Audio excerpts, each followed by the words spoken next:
회화의 기법, 그림, 회화의 기법 중에 모자이크라는 기법 우리 다 아실 거예요. 그죠? 우리 한번 그림을 한번 볼까요? 자, 예. 이거 무슨 그림이죠? 예. 저 그림 못 알아보면 안 됩니다. 네. 우리 물고기 몇 마리 있습니까? 예, 3마리. 예, 연못인지 뭐 이렇게 해서 그 다음에 또 한번 넘겨주십시오. 예, 이거는요 돌고래. 예, 그 다음에 조금 어려운데. 예, 이거는 뭐예요? 숲이죠, 숲. 예, 숲길인 것 같아요. 근데 이게 다 모자이크 기법으로 이렇게 만들어져 있습니다. 그래서 이 숲에 이 그림을 우리가 전체로 크게 보니까 아, 숲이구나라고 알 수 있지만, 만약에 어떤 저 그림 중에 한 일부만 확대해서 이렇게 보고 있으면 어떨까요? 이게 뭐지? 이렇게 생각할 거예요. 근데 그 작은 조각조각들이 이렇게 한 덩어리로 모여서 큰 그림이 되어졌을 때에 우리가 이렇게 보게 되어지는, 아까 뭐 물고기 그림이나 돌고래 그림이나 지금 보고 있는 숲과 같은 그런 그림을 볼 수 있다는 겁니다. 그런데 우리 화면을 넘겨주시고, 우리의 인생도 마치 그런 것 같지 않습니까? 우리의 인생도 조각조각, 우리의 하루하루, 우리의 한 시간들이 모여가지고 하루가 되고, 그 하루하루가 모여서 달이 되고 한 해가 되어지고, 그 한 해가 계속해서 누적되어질 때에 우리의 삶으로, 우리의 인생으로 이렇게 빚어지잖아요. 예. 한 개인의 삶도 그렇고 인류의 역사도 그러지 않습니까? 고대로부터 한 시대가 이렇게 흘러가면서 그것이 축적되어지면서 한 덩어리가 되어질 때 인류의 역사, 히스토리가 되어져서 그렇게 만들어져 간다는 거죠. 예. 그 모기라는 책이 있어요. 모기. 이 부제가 뭐냐면 인류 역사를 결정지은 치명적인 살인자. 예. 인류 역사를 결정지은 치명적인 살인자. 그래서 이 모기라고 하는 이 작은 생명체가 우리의 인류 역사에 얼마나 지대한 영향을 끼쳤는지에 대해서, 저 책이 한 700페이지가 넘는 책인데 제가 좀 다는 못 읽었고 읽는 가운데 이렇게 있는데, 그 중간에 이런 말이 있더라고요. 우리 같이 한번 읽어보겠습니다.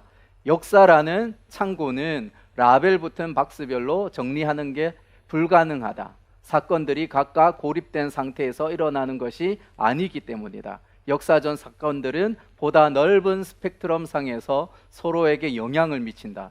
역사적 에피소드가 한 가지 사실만을 토대로 만들어지는 경우는 드물며, 대부분은 그보다 거대한 역사적 내러티브 안에서 거미줄처럼 얽히고 설킨 영향력과 폭포처럼 쏟아지는 인과관계의 결과물로 탄생한다. 예. 모자이크 그림도 그렇고 우리의 인생도 그렇고 우리의 역사도 그렇다는 겁니다. 하나의 한 부분 그것으로 끝나는 것이 아니라 그 작은 부분 조각들이 어때요? 한 전체를 이루어 갈 때에 그 의미를 가지게 되어지고, 또 그 전체 속에서 그 조각이 부분이 의미를 갖는다는 사실입니다. 예.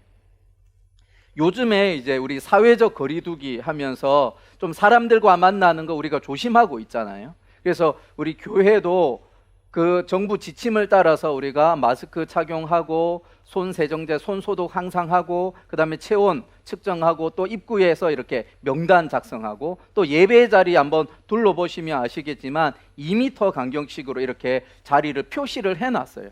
예. 그래서 그 정부 지침을 따라서 우리가 이렇게 하고 있는데, 그래서 청년들을 이렇게 주중에 개인적으로 만나는 것이 조심스러운 그런 때입니다. 그래서 가능하면 전화로 아니면 카톡으로 이렇게 연락을 취하고 어떻게 지내는지 이렇게 묻고 있는데, 한 형제가 어느 날 이렇게 톡을 보내면서 좀 만났으면 좋겠다, 그래서 좀 이야기하고 싶은 것이 있어서 좀 만나고 싶습니다, 그렇게 이야기를 하는 거예요. 그래서 저녁에 약속을 정해서 만났습니다. 잠깐 만나서 이런저런 이야기, 자기가 지금 갖고 있는 그런 어떤 고민들, 기도의 제목들 이렇게 이야기하다가 지금까지 살아온 여정에 대해서 잠깐 이야기를 이렇게 나누어 주더라고요.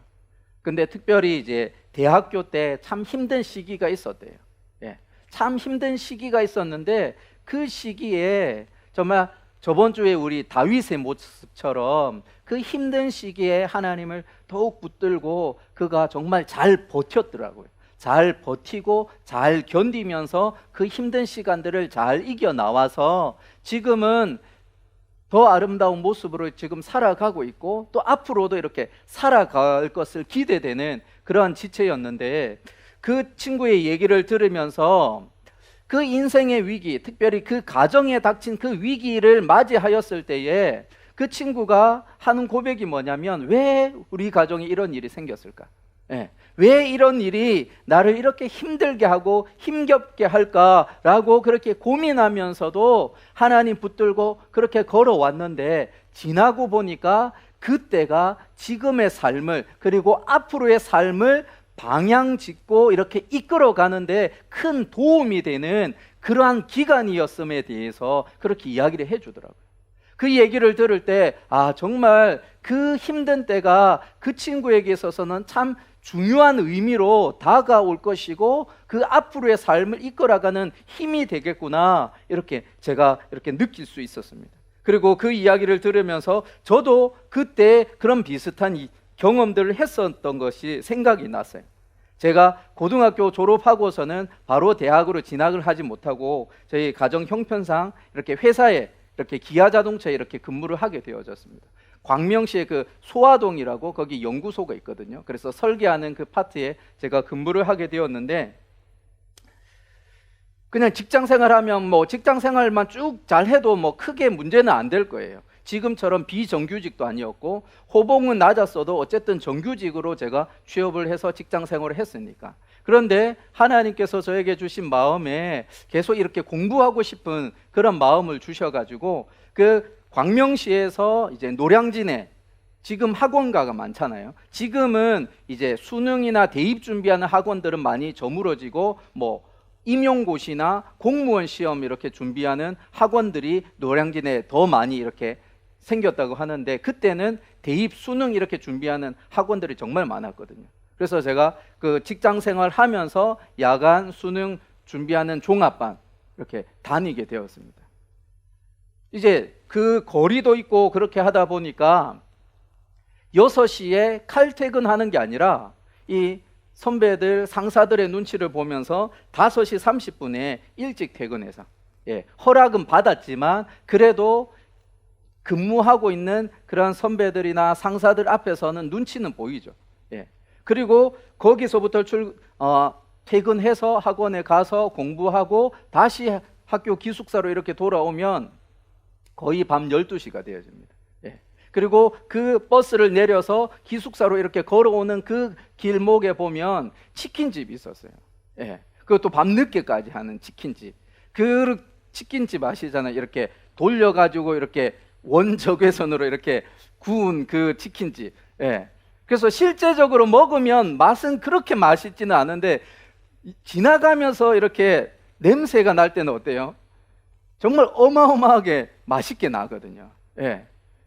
직장 생활을 하니까 돈이 없어서 못 먹지는 않았는데 시간이 없으니까 12시 다 돼서 기숙사 가서 씻고 자고 빨리 또 출근을 해야 되니까 시간이 없어서 먹지 못하고 이런 시간들을 가는 거예요. 그래서 2년 정도 학원을 다녔습니다.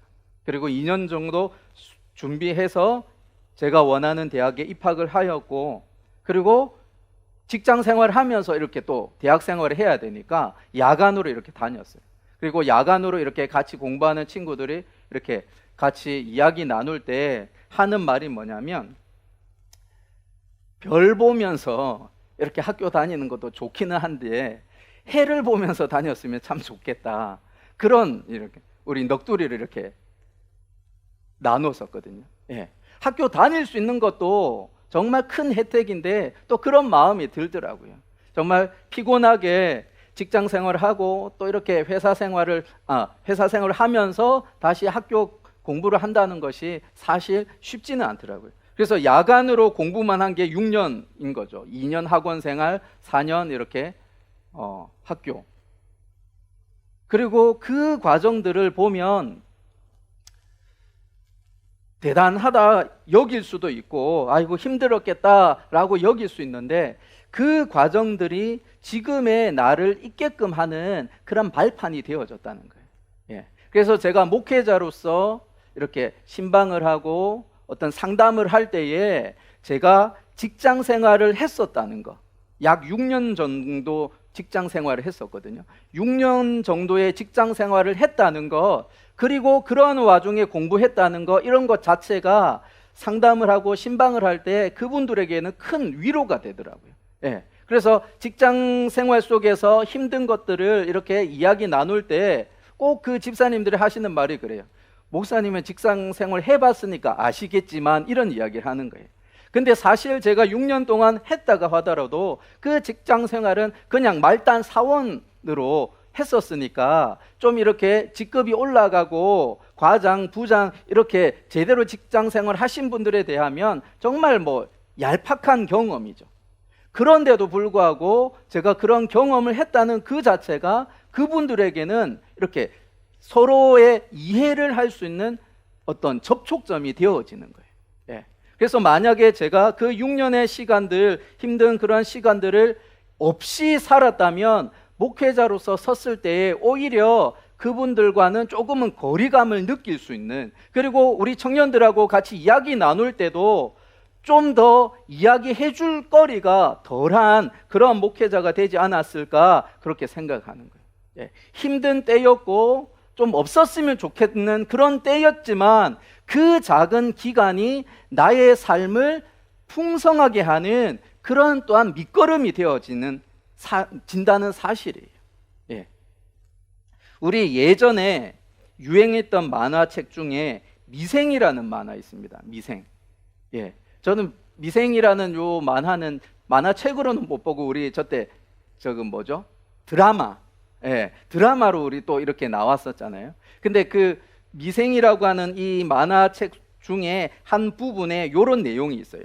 이 바둑과 관련해 가지고 그 사회생활, 이 사회 초년생의 삶을 이렇게 대입하면서 그렇게 풀어가는 만화잖아요.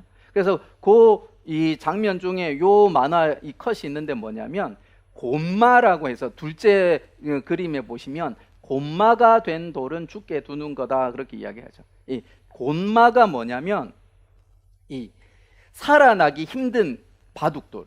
예. 혹시 바둑에 대해서 잘 아는 우리 형제들 잘 모르세요? 저도 룰은 잘 모르는데, 예. 어떻게든 그러니까 한 돌에 이렇게 에워싸면은 내 땅 되는 거잖아요. 예. 그런데 에워싸임을 당해가지고 혼자 이렇게 쓸모없이 남겨져 있는 그런 돌을 이렇게 곤마라고 한대요. 곤마. 그래서 근데 곤마를 하수들은 아이고 이거 끝나버렸네, 그냥 제껴버리는데, 고수들은 뭐냐면 그 곤마, 살아남기 힘든 그 돌 자체도 어떻게든 활용한다는 거예요. 그래서 그 마지막에 뭐라고 그래요? 전체를 보는 거라고 그래요. 전체를 보는 거예요. 예. 그래서 큰 그림을 그릴 줄 알아야 작은 패배를 견뎌낼 수 있다. 예. 바둑이라고 하는 그 큰 전쟁 속에서 이 부분 속에서 일어난 작은 전투의 패배, 그것 또한 잘 이겨내는 건 뭐냐면 큰 그림 속에서 그 일부를 보면 어때요? 지금은 진 것 같은데 그 진 것도 잘 활용해서 앞으로의 전쟁을 이길 수 있는 그런 밑거름으로 삼을 수 있다는 거예요. 예. 그래서 우리가 지금 살아가다가 내가 생각지 못하는 일들을 경험하게 되어지고 내가 예기치 못한 어려움을 당하게 되어질 때에, 곤마와 같이 곤란한 그런 상황이 되어질 때에 우리가 그 상황 앞에서 어떻게 반응하느냐에 따라서 우리의 인생의 전체의 그림이 달라질 수 있다는 사실이에요. 지난주에 우리 살펴본 다윗이 그러지 않습니까? 다윗이 시편 13편에 보니까 그러지 않았어요. 죽음이 자신의 눈앞에 이렇게 직면해 있는 그런 상황 앞에서 다윗이 뭐합니까? 포기해버리고 절망해버리고 그냥 낙심 가운데 그냥 인생 끝났구나 라고 하는 것이 아니라 그 상황 속에서 하나님을 바라보잖아요. 예. 하나님을 바라보면서 하나님께서 내 인생 가운데 일하실 것을 기대하면서 어느 때까지입니까? 하나님 어느 때까지 나를 외면하시고 나를 잊어버리신 채로 그렇게 두실 것입니까? 그렇게 기도하는데 그 기도 중에 어떤 역사가 일어납니까? 다윗을 지금까지 인도하셨던 그 하나님의 변함없는 사랑, 헤세드의 그 사랑이 그 기도하는 중에 경험되어지고 다시 생각나게 되어지니까 앞으로의 일 또한 어떻게끔 하나님께서 인도해 가실 것이고 구원해 가실 것이라는 사실을 뭐 하게 되는 거예요? 기대하게 되어지는 거예요. 그래서 눈앞에 펼쳐진 현실은 여전히 힘겨운데도 불구하고 내 속에 그 하나님을 향한 그런 믿음이 다시금 샘솟으니까 찬양 가운데 나아가는 그런 다윗의 모습을 우리가 보지 않았습니까? 우리가 살아가면서 힘든 상황이 있고 어려운 순간들이 닥칠 때가 있어요. 갑작스러운 사고로 인하여서 정말 내가 움직이지 못하는 그런 때도 있고, 정말 나의 사랑하는 가족 중에 누가 정말 불의의 사고로 하나님의 부름을 받을 때도 있고, 그런 상황들이 닥칠 때 우리는 낭망하게 되어지고 좌절하게 되어지고 힘든 그러한 시간들을 보내게 되어지는데, 그러한 삶 가운데 있다 할지라도 우리의 시각을 열어서 하나님의 시각으로 바라보기 시작할 때, 우리의 인생을 전체로 이렇게 바라보기 시작할 때에 지금의 이 순간은 이겨나갈 수 있는, 버텨나갈 수 있는 힘을 얻을 수 있다는 거예요. 그래서 지난주에 우리 담임 목사님 설교하실 때 믿음은 하나님의 시선으로 바라보는 거다.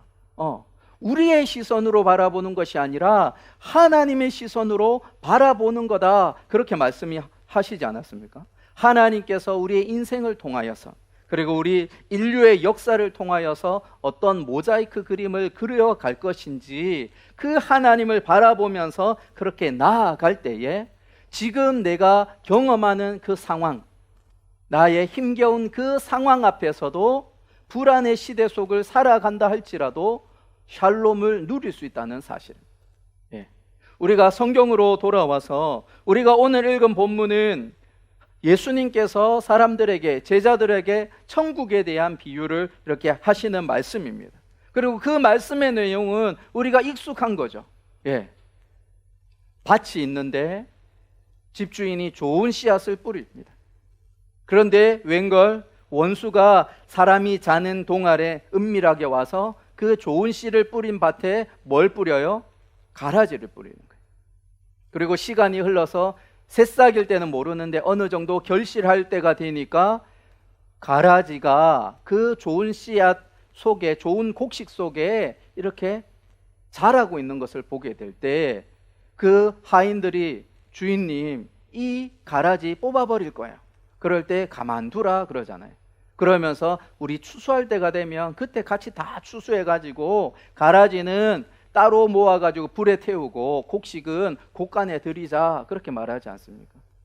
그리고 그 비유에 대한 설명이 또 36절에서 42절까지 이어집니다. 그래서 밭은 뭐예요? 세상이고, 좋은 씨를 뿌리는 주인은 누구예요? 인자, 예수님이시고, 그리고 좋은 씨는 천국의 아들들이고, 그리고 가라지는 악한 자의 아들들이고, 그리고 원수는 마귀다, 그렇게 이야기합니다. 그래서 주님께서 만들어 놓으신 이 아름다운 창조 세계 속에서 하나님의 자녀들이 살아갈 때에 모든 것이 풍요로울 것이고 정말 부족함이 없어야 될 텐데, 하나님의 백성들이 이 땅을 살아갈 때에 모든 것이 평탄한가요? 그렇지 않잖아요. 생각지 못하는 어려움이 있고 장애물들이 있고 나를 힘들게 하는 그러한 사람들이 있다는 거예요. 이러한 현실 앞에서 우리가 어떻게 반응해야 될 것인가를 보아야 된다는 사실이에요. 그래서 특별히 우리가 여기서 주목해야 될 것은 가라지의 정체입니다. 가라지. 우리 38절의 말씀 우리 한번 같이 읽어볼까요? 같이 시작. 밭은 세상이요, 좋은 씨는 천국의 아들들이요, 가라지는 악한 자의 아들들이요. 그리고 41절을 한번 보시면 좀 더 구체적으로 이렇게 묘사를 하는데 같이 읽겠습니다. 인자가 그 천사들을 보내리니 그들이 그 나라에서 모든 넘어지게 하는 것과 또 불법을 행하는 자들을 거두어내어. 지금 가라지가 악한 자의 아들들인데 41절에 보면은 불법을 행하는 자들이. 예. 근데 단순히 불법을 행하는 자들만 제거하는 것이 아니라 그 앞에 뭐예요? 모든 넘어지게 하는 것들. 예. 우리의 장애물들이 있다는 거예요. 무슨 얘기냐면 이 가라지들로 인하여서 그 가라지가 만들어 놓은 여러 가지 장애물들, 힘겹게 하는 것들이 있는 거예요. 예. 그래서 단순히 그냥 하나님의 자녀가 아닌 모든 악한 자들, 그것뿐만 아니라 그 악한 자들이 행하는 그런 여러 가지 악행들. 그래서 그 악행으로 말미암아 하나님의 백성들이, 하나님의 자녀들이 여전히 이 하나님의 창조 세계 속에서 힘겹게 살아가게 되어지는 거예요. 우리의 삶이 그렇지 않습니까? 우리의 삶이 불법을 행하는 그러한 악인들의 삶으로 말미암아 의롭게 살아가려고 하는 하나님의 백성들이 정말 큰 어려움을 당하지 않습니까? 고소 고발을 당하기도 하고 여러 가지 힘든 일들을 당합니다. 시편을 여러분들이 한번 찬찬히 1편에서부터 150편까지 쭉 한번 읽어보면, 특별히 다윗이 쓴 시를 한번 보면 다윗이 쓴 시 중에 많은 부분이 뭐냐면, 내가 의인으로 살아가는데 하나님 왜 악인들이 이렇게 득세합니까?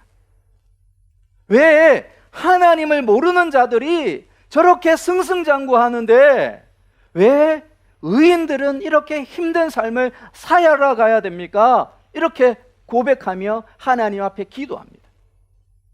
그리고 그러한 기도가 시작이 되어지만 결국에 그 시의 마지막에 보면, 그럼에도 불구하고 내가 하나님 바라보겠습니다, 그럼에도 불구하고 내가 하나님 의지하겠습니다 라고 고백하는 것이 그 시인들의 모습이에요.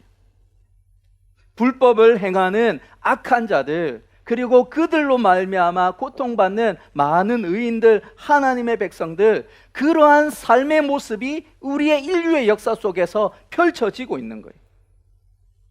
우리가 이 세상에 존재하는, 우리가 알 수 없는 그 불의와 고통의 문제, 고난과 여러 가지 상상할 수 없는 그러한 힘든 일들이 일어날 때에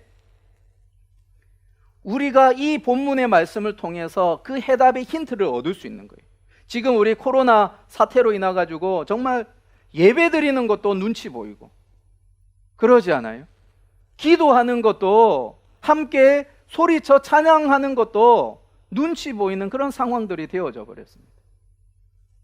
교회가 가장 앞장서서 행정 지침을 따르고 그렇게 행하고 있음에도 불구하고 마치 교회가 모든 잘못의 근원인 것처럼 그렇게 지탄을 받는 그런 상황 가운데 우리가 조심스럽게 이렇게 예배를 하고 있는데, 중국 우한에서 이렇게 시작되어진 이 코로나19 바이러스, 그리고 지금 전 세계가 고통을 받고 있지 않습니까?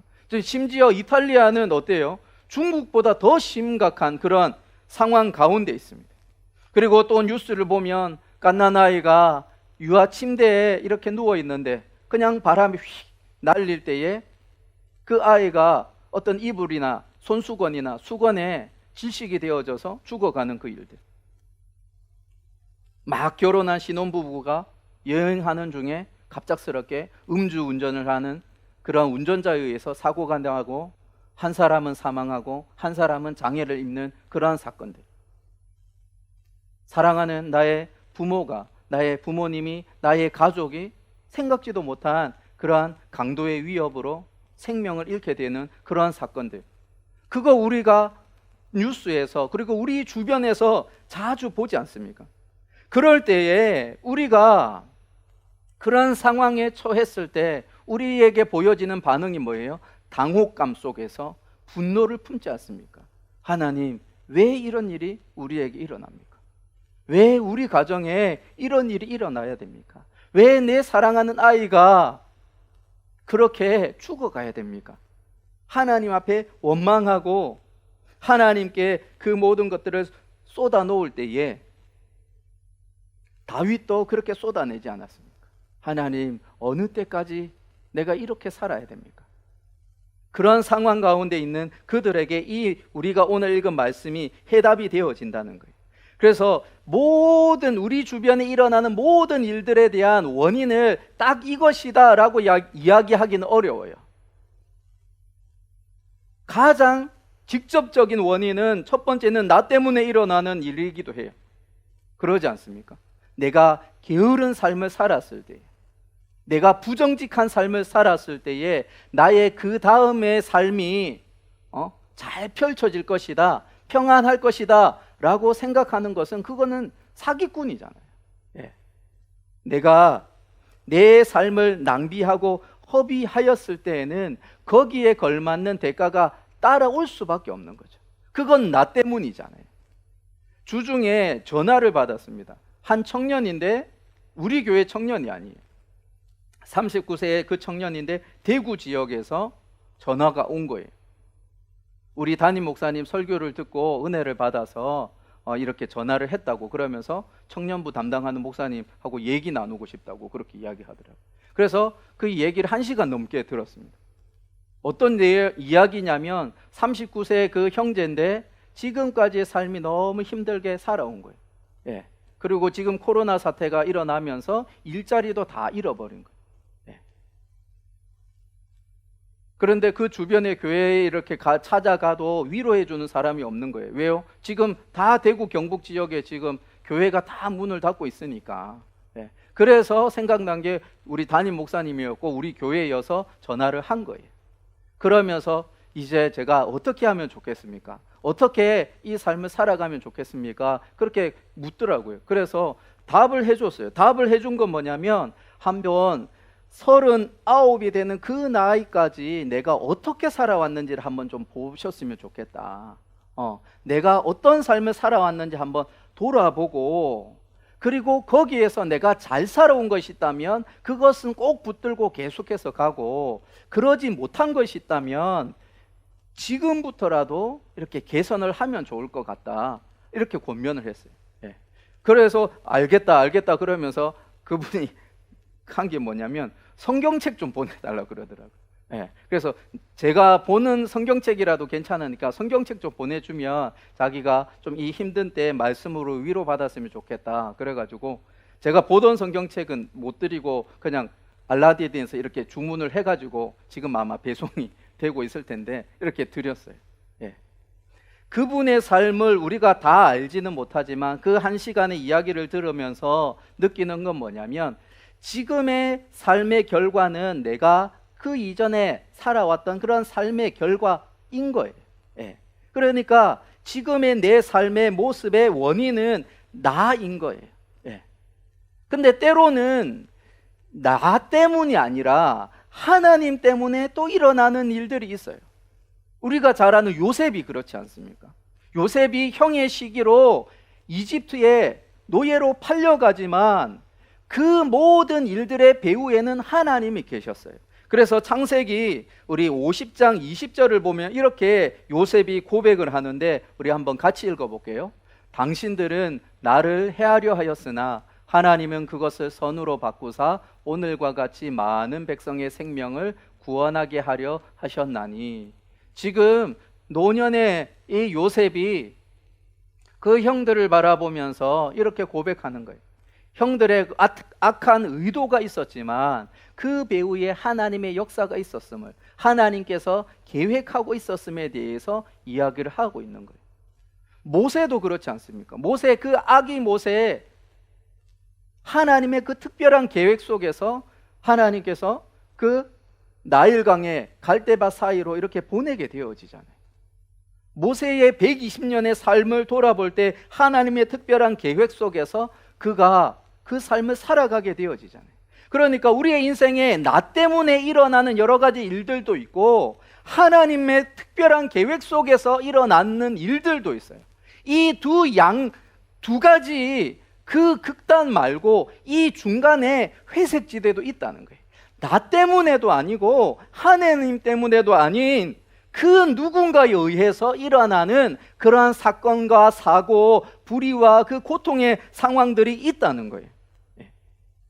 지금 우리가 경험하고 있는 이 코로나 이 사태도 보면 뭐 어떤 사람들은 그렇게 이야기하잖아요. 중국 사람들이 왜 먹을 거 안 먹고 뭐 이상한 거 그거 다 집어먹고 그래가지고 박쥐 잡아먹고 뭐죠? 청산갑 뭐 그런 거 잡아먹어가지고 그런 바이러스가 사람에게 흘러가게 되어졌느냐, 뭐 그렇게 이렇게 핑계대고 그 사람들에게 원인을 돌리는 그런 일들도 있는데, 그런데 우리가 지금 일어나고 있는 여러 지금의 상황들을 한번 보면 단순히 사람의 어떤 그러한 일들 아니라 그 배후에 역사하는 무언가의 힘이 있는 것을 우리가 보게 되어지는 거예요. 우리 한국에서는 보면 지금 신천지 그들의 활동으로 인해 가지고 우리가 이 코로나 사태가 확 일어나기도 했고, 이탈리아는 무엇인가 우리가 분명한 원인은 모르지만 그런 일들이 일어나고 있는 거예요. 마치 밭에 좋은 씨만 뿌렸는데 원수가, 마귀가 가라지를 뿌려가지고 그 밭이 혼합이 되어져가지고 엉망이 되어지는 것처럼 하나님의 창조의 세계는 좋았더라 그 세계였는데도 불구하고 마귀가 아담과 하와를 죄의 구렁텅이로 몰아 넣어감으로 말미암아 이 땅에 선함이 가득한 것이 아니라 불의와 악독 또한 가득 채워져서 혼합되어지면서 그렇게 엮어져가는 그런 우리의 인생임을 보게 된다는 사실이에요. 그리고 거기에 대한, 이 상황에 대한 그 해답이 뭐냐 말씀을 보면 누구 때문에? 종들이 그렇게 묻잖아요. 주인님, 우리가 좋은 씨 뿌렸는데 왜 가라지가 이렇게 일어납니까? 왜 가라지가 이렇게 좋은 씨 속에, 좋은 곡식 속에서 이렇게 자라고 있습니까? 그때 뭐라고 해요? 주인이 원수가 하였구나, 원수가 이렇게 하였구나, 그렇게 이야기합니다. 이 말씀이 왜 우리에게 위로가 되어지냐면, 어떤 사람에게는 당연하지 이렇게 여겨질 수 있어요. 그러나 내가 그 위기 상황 가운데 있을 때, 그 고통의 자리에 있을 때에 신앙인이라고 한다면, 하나님의 백성이라고 한다면 어떻게 반응해요? 다윗처럼 하나님, 왜 이런 일이 있습니까? 왜 이런 고통을 내가 당해야 됩니까? 그렇게 하나님께 넘기잖아요. 하나님께서 그렇게 일하시는 경우도 있지만 많은 상황 속에서는 원수 마귀 때문에 일어나는 일들 또한 있다는 사실이에요. 음주 사고 일어나는 거 보십시오. 한 사람이 그냥 술을 먹고 운전대를 잡았기 때문에 일어난 사고라고 우리가 이야기할 수도 있겠지만, 그 배후에는 그 사람으로 하여금 술을 마시게끔 만들고 그 상황을 몰아가고 운전하게끔 몰아가게 되어지고 과속하게끔 몰아가는 그러한 보이지 않는 그러한 사탄의 역사들이 있다는 거예요. 그것을 우리가 부정할 수 없는 거예요. 그리고 그것에 대해서 우리 하나님께서 우리 원수 마귀가 이런 일을 하였구나 라고 답을 해주실 때는 그 상황 가운데 있는 당사자들은 뭐가 되냐면 위로가 되는 거예요. 왜냐하면 해결할 수 있는 길이 열리는 거예요. 우리가 그 문제의 원인을 하나님께 있다면, 하나님께서 하셨다라고 해버린다면 무언가 우리가 기대할 수 있는 그 어떤 것이 없는 거예요. 그냥 우리의 가슴을 그냥 부여잡고 하나님 하셨겠구나, 하나님 하셨겠구나, 그렇게 고백하는 것밖에 되지 않는 거예요. 근데 원수 마귀가 이 일들을 했음을 우리가 알면 이제는 뭐가 보이는 거예요? 해답이 보이는 거예요. 이 상황을 끝낼 수 있는, 이 땅에 일어나는 그 악독과 불의와 고통의 문제들을 해결할 수 있는 그 분이 계시다는 그것 때문에 위로를 경험하게 되어지는 거예요. 그리고 우리가 다음 주에 우리가 계속해서 살펴보겠지만 그 상황 가운데 모든 것들을 해결해 가실 주님이 계시다는 것이 성경에서 이야기를 하고 있는 거예요. 예.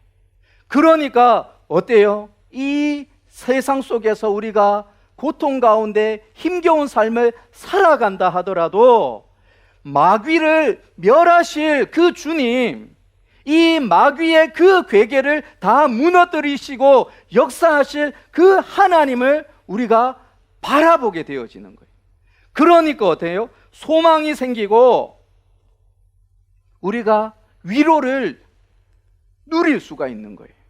하나님이 일하실 그때를 우리가 기다릴 수가 있는 거예요. 그리고 이제 이 땅에 만연한 그런 불의와 악독과 그 고통의 문제, 그 원인, 이 사단 마귀가, 이 원수 마귀가 행하였다는 그것을 알 때 이제는 뭐만 남았어요? 해결의 책만 남은 거예요. 해결책만 남은 거예요. 우리 13장 28절의 말씀 같이 한번 읽어봅시다. 시작. 주인이 이르되 원수가 이렇게 하였구나.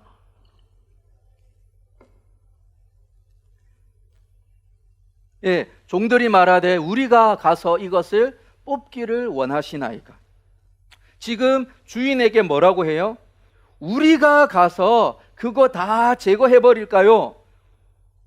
그렇게 묻습니다. 근데 이 말이 이 땅을 살아가는 우리들의 마음속에도 불끈불끈 일어나지 않습니까?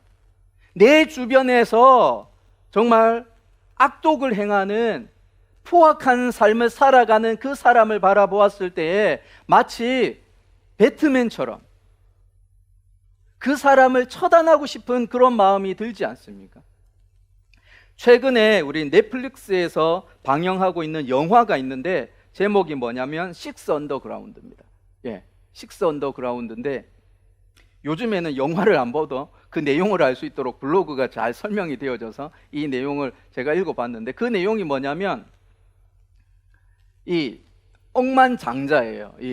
저 주인공이 억만장자인데 이 사람이 어느 이 제3세계의 나라에 자원봉사를 하러 간 거예요. 자원봉사를 하러 가서 보니까 정말 힘들고 딱한 사람들이 있는데 그래서 도우려고 하는데 그 나라의 독재자가 그 도움의 손길들을 다 막는 거예요. 그리고 자신의 배만 채우고 있는 거예요.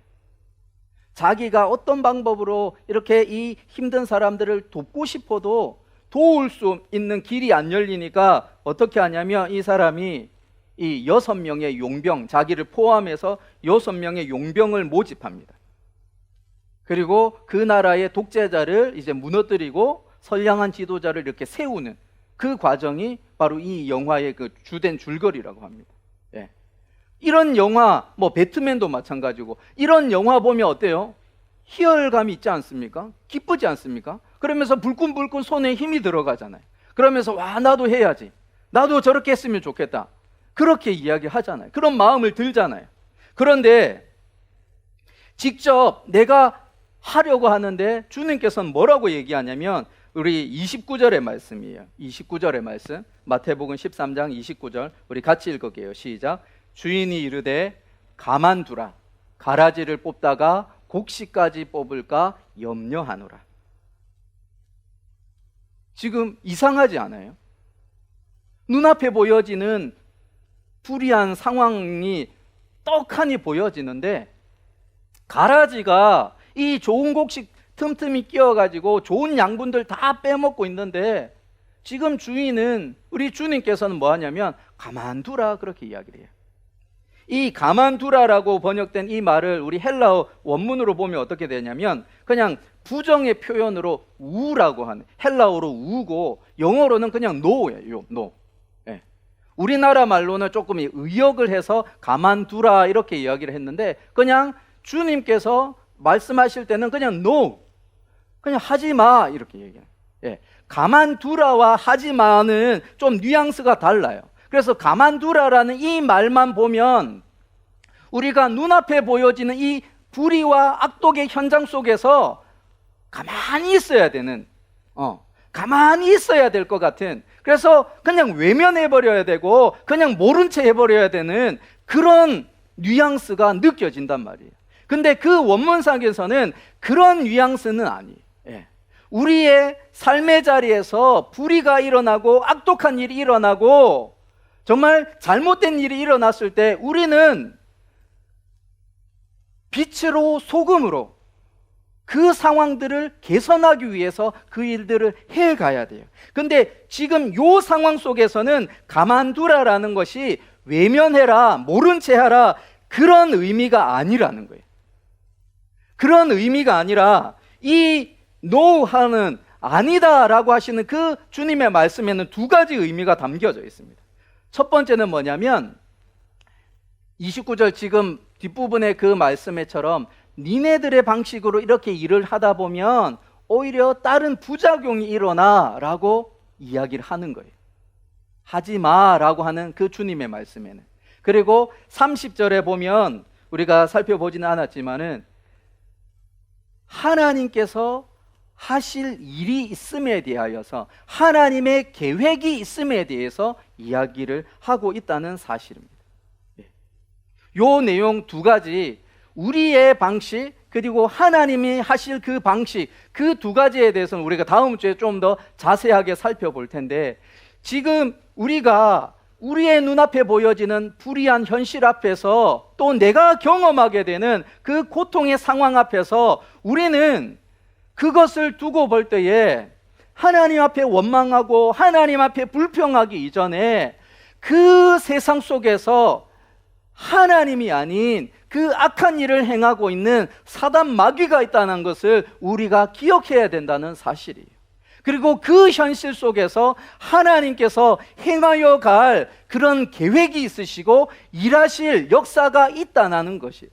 그리고 그때가 되어지면, 그때가 되어졌을 때에, 하나님께서 그렇게 일하시는 그때가 되어질 때에 우리는 지금 왜 하나님께서 노라고 하시는지, 왜 하나님께서 하나님의 방식으로 해야 될 것을 말씀하시는지 우리가 알아간다는 사실이에요. 눈앞에 보여지는 현실을 하나님이 외면하고 계시는 것이 아니라 하나님께서는 이미 하나님의 일들, 하나님의 계획들을 이미 갖고 계시고 행하여 갈 예정이라는 사실입니다. 그리고 그런 것들이 우리가 계시록의 말씀 속에서, 이 성경 속에서 다 보여지지 않습니까? 그럴 때에 우리에게는 위로가 되어지는 거예요. 예. 그럴 때에 불안의 시대 속에서 살아가는 우리일지라도 하나님께서 주시는 샬롬을 기대할 수 있는 거예요. 지금의 이 작은 조각은 왜 이렇지? 왜 이런 상황이지? 라고 불평하고 원망하게 되어질지 모르지만 그 일을 행하신 분은 하나님이 아니라 하나님의 원수인 마귀가 그 일을 계획해서 책동해서 진행하고 있는 것이고, 그리고 그 사실을 나만 알고 있는 것이 아니라 우리 전능하신 하나님, 선하신 하나님께서 이미 알고 계시고 그것을 해결하시기 위하여서 이미 일하고 있다는 것을 이 말씀 속에서 보여주고 있는 거예요. 그리고 그 사실을 우리가 안다면 어때요? 샬롬을 누릴 수 있는 거예요. 아, 내가 지금 이 상황이 어떤 상황인가 내가 알지는 못해도 하나님은 아시고 하나님은 해결해 가실 것이다 라는 것을 보여주고 계시니까 그 하나님을 내가 진정으로 믿는 하나님의 백성이라고 한다면 불안의 시대 속에서도 뭐예요? 샬롬을 누릴 수 있는 거예요. 고통의 자리에서도 힘겹지만 버티면서 이겨낼 수 있는 힘을 공급받을 수 있는 것입니다. 우리가 하나님께서 그려가시는 그 커다란 그림을 우리가 바라보면서 지금의 내가 당한 이 자리, 이 상황, 이 현실을 우리가 묵묵히 걸어가는 저와 여러분들이 되어졌으면 좋겠습니다. 그리고 그렇게 걸어갈 때에, 그렇게 주님 바라보면서 걸어갈 때에 하나님의 역사를 보게 하실 것입니다.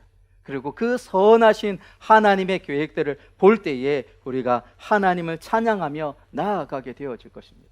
이 불안의 시대 속에서 그 하나님의 큰 그림을 우리가 바라보면서 묵묵하게 하루하루 걸어가는 저와 여러분 되기를 주의 이름으로 축원드립니다. 아멘.